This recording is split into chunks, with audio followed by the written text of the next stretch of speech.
Assalamualaikum warahmatullahi wabarakatuh. Perkenalkan kami dari kelompok 5 yang beranggotakan 5 orang. Yang pertama yaitu Abdul Rafiq, yang kedua Fikmasari, yang ketiga Mahendra Dwi Atmaja, yang keempat Ramah Fajriyati, yang kelima Safira Natasha. Di sini kami akan membahas tentang kompensasi tunjangan dan pelengkap. Kompensasi menurut Malayu SP Hasibuan, yaitu kesejahteraan karyawan adalah balas jasa pelengkap material dan non-material yang diberikan berdasarkan kebijaksanaan perusahaan. Kemudian Andre F. Sikula mengartikan lebih lanjut bahwa kompensasi tunjangan adalah sebagai bentuk kompensasi kepada tenaga kerja secara tidak langsung melalui definisinya, yang diartikan bahwa kompensasi tidak langsung adalah balas jasa yang diterima oleh pekerja dalam bentuk selain upah atau gaji langsung. Tunjangan adalah program untuk peningkatan kesejahteraan tenaga kerja secara material maupun non-material yang bersifat tidak langsung dan sebagai bentuk imbalan jasa perusahaan kepada tenaga kerja di luar gaji atau upah, seperti pembayaran karena sakit, uang tabungan, pembagian berupa saham, asuransi, perawatan di rumah sakit, dan pensiun, dan lain-lain. Perbedaan gaji, upah, dan tunjangan. Persamaan gaji dan upah, yaitu kompensasi langsung, dengan tunjangan kompensasi tidak langsung, adalah sebagai berikut. Yang pertama merupakan pendapatan outcomes bagi karyawan. Yang kedua, bertujuan memenuhi kebutuhan-kebutuhan dan keterkaitan karyawan. Yang ketiga, biaya bagi perusahaan. Yang keempat, dibenarkan oleh peraturan legal, jadi bisa dimasukkan dalam neraca fiskal perusahaan tersebut. Selanjutnya saya akan menjelaskan tentang perbedaan gaji, upah, dan tunjangan. Untuk perbedaan gaji dan upah dibagi dua menjadi kompensasi langsung dan kompensasi tidak langsung. Gaji dan upah adalah hak utama tenaga kerja yang wajib diterima dan menjadi kewajiban perusahaan dalam membayarkan, sedangkan untuk tunjangan adalah merupakan tambahan manfaat yang diberikan oleh perusahaan kepada tenaga kerja namun bersifat tidak wajib dan merupakan kebijaksanaan perusahaan yang diatur ketentuannya oleh peraturan pemerintah. Kedua, gaji dan upah harus dibayar dengan finansial atau berupa uang atau barang berupa barang berharga. Sedangkan tunjangan dan diberikan dalam bentuk finansial dan non finansial, dapat berupa fasilitas-fasilitas, asuransi, cuti, program pensiun, dan lain sebagainya. Ketiga, besarnya gaji dan upah ditentukan besarnya dan waktu pembayaran kesejahteraan besarnya dan waktu pemberiannya tidak selalu dalam periode tertentu. Alasan perusahaan menawarkan tunjangan. Alasan perusahaan menawarkan tunjangan menurut Heru Kurnianto Tejajono adalah satu, undang-undang mengharuskan adanya tunjangan tertentu dan menetapkan struktur pajak yang lebih menguntungkan bagi perusahaan yang untuk tunjangan tertentu.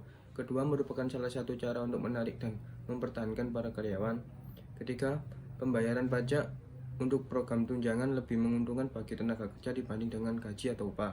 Keempat, perusahaan bisa membayar permainan asuransi di bawah harga normal karena membeli dalam jumlah banyak atau kelompok.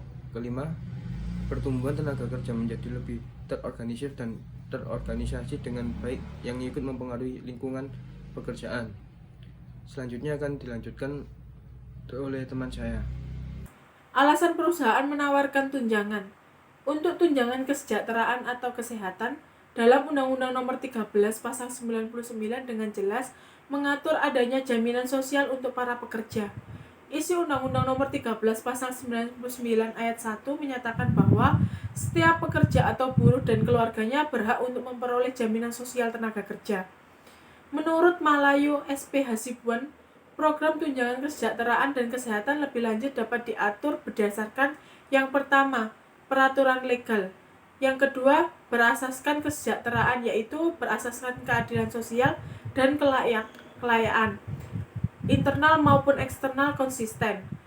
Yang ketiga, berpedoman kepada kemampuan perusahaan. Tujuan pemberian tunjangan. Adapun tujuan pemberian tunjangan kepada tenaga kerja oleh perusahaan antara lain sebagai berikut. yaitu yang pertama untuk meningkatkan kesetiaan dan ketertarikan tenaga kerja dengan perusahaan. Yang kedua, memberikan ketenangan dan pemenuhan kebutuhan bagi tenaga kerja beserta keluarganya. Yang ketiga, memotivasi gairah kerja, disiplin, dan produktivitas tenaga kerja. Yang keempat, menurunkan tingkat absensi dan turnover tenaga kerja. Dan yang kelima, menciptakan lingkungan dan suasana kerja yang baik serta nyaman bagi tenaga kerja. Melanjutkan slide berikutnya yang telah dibacakan oleh teman saya, yaitu tentang tujuan pemberian tunjangan. Yang keenam adalah membantu lancarnya pelaksanaan pekerjaan tenaga kerja untuk mencapai tujuan perusahaan. Yang ketujuh, memelihara kesehatan dan meningkatkan kualitas tenaga kerja. Yang kedelapan, mengefektifkan pengadaan tenaga kerja. Yang kesembilan, membantu pelaksanaan program pemerintah dalam meningkatkan kualitas tenaga kerja Indonesia. Yang kesepuluh, mengurangi kecelakaan dan kerusakan peralatan perusahaan yang melibatkan tenaga kerja. Yang terakhir yaitu meningkatkan status sosial tenaga kerja beserta keluarganya. Untuk selanjutnya ada klasifikasi program tunjangan. Menurut Marihot, program tunjangan dan peningkatan kesejahteraan dapat dikategorikan menjadi 5 jenis. Antara lain yang pertama, pemberian upah tidak bekerja dengan alasan tertentu. Maksud dari pembayaran upah tidak bekerja dengan alasan tertentu ini adalah pembayaran upah kepada tenaga kerja, meskipun tenaga kerja tersebut tidak bekerja dengan alasan tertentu. Contohnya seperti sakit, menjalankan ibadah yang diperintahkan agamanya, dan lain-lain. Yang kedua ada program penjaminan terhadap resiko kerja. Tenaga kerja sewaktu-waktu dapat berhenti bekerja karena berbagai alasan seperti meninggal dunia, terjadinya kecelakaan kerja sehingga cacat, dan alasan lainnya yang mengakibatkan terjadinya pemutusan hubungan kerja. Bahkan setiap tenaga kerja pasti akan mengalami pensiun. Ini semua merupakan resiko kerja yang mana perusahaan harus memberikan penjaminan dalam bentuk asuransi, dana pensiun, dan lain-lain. Klasifikasi program tunjangan. 4. Pelayanan dan peningkatan kesejahteraan. Program pelayanan dan kesejahteraan bisa berupa penyediaan berbagai fasilitas seperti menyediakan makan siang, fasilitas olahraga, perumahan, pengobatan, dan lain-lain. Pengembangan tenaga kerja. Program-program untuk pengembangan tenaga kerja dapat berupa beasiswa, program kursus singkat, program bahasa Inggris, program tentang keterampilan khusus, dan lain-lain. Yang keenam, keharusan menurut undang-undang beberapa bentuk pembayaran penyediaan fasilitas yang diharuskan pemerintah untuk diberikan seperti tunjangan hari tua.